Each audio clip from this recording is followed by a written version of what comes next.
இயேசு என்ற பெயர் சத்துருக்களை சிநேகிதரா மாத்தும். ஆமென். இயேசுவான அந்த பேரால தான் பிரதர் பிரச்சனையேன்றீங்களா?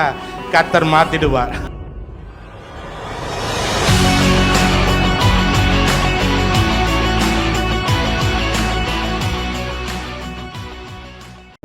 அப்பா மட்டும் எஸ் ஆகட்டும், உன்னை நான் கொன்றேன்டான்ட்டு ஏசா என்ன பண்ணுறான்? ஆமாம், யாக்கோபை பற்றி பேசிகிட்டு இருக்கிறான்.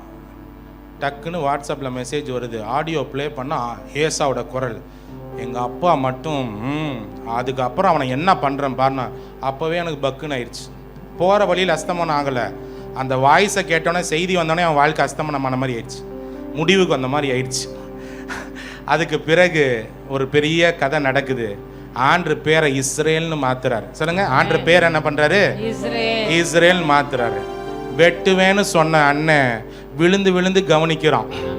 நான் கூட இருக்கட்டுமான்றான், நான் கூட வரேன்றான். நான் நல்லா இருக்கிறேன், சூப்பரா இருக்கிறேன், ஏன் நான் உனக்கு பாதுகாப்பு தரேன். ஆமென். நான் உனக்கு உதவி செய்யறேன். உனக்கு என்ன வேணும்?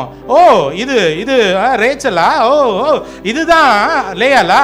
எல்லாம் கேட்டு அவன் அன்பு செலுத்தி உதவி செஞ்சு நன்மை செஞ்சு ஆசீர்வதிக்கிறவனா மாறிட்டான். ஆமென். சொல்லுங்க, இயேசு என்ற பெயர் சத்துருக்களை சிநேகிதரா மாத்தும். ஆமென். இயேசுவான அந்த பேரால தான் பிரதர் பிரச்சனையேன்றீங்களா? கர்த்தர் மாத்திடுவார். மாத்திடுவார்.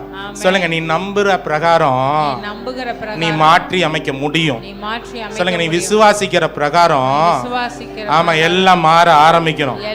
சொல்லுங்க, தேவனால எப்படி கூடுமோ விசுவாசிக்கிறவனுக்கு எல்லாம் கூடும். சொல்லுங்க, எல்லாம் கூடும். சொல்லுங்க, எல்லாம் கூடும். ஹல்லேலூயா. பாருங்க, இந்த ஜீசஸோட இணைக்கப்பட்ட வாழ்க்கை இருக்குல்ல, அது உங்க ஊழியத்தை, உங்க பிசினஸை, உங்க படிப்பை, உங்க பெயரை வேற லெவலுக்கு உயர்த்திடும். உங்க குடும்பத்துக்கு ஒரு பெரிய அந்தஸ்துக்கு வந்துடும். ஆமென்.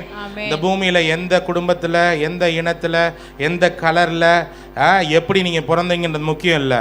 இயேசுன்ற பேரோட இணைக்கப்பட்டீங்கல்ல, அதுதான் முக்கியம். அது உங்களை வாழ வைக்கும். அது உங்க தரத்தை உயர்த்திடும். ஆமென். அது உங்களை இந்த பூமியில சிறப்பா வைக்கும். ஆமென்.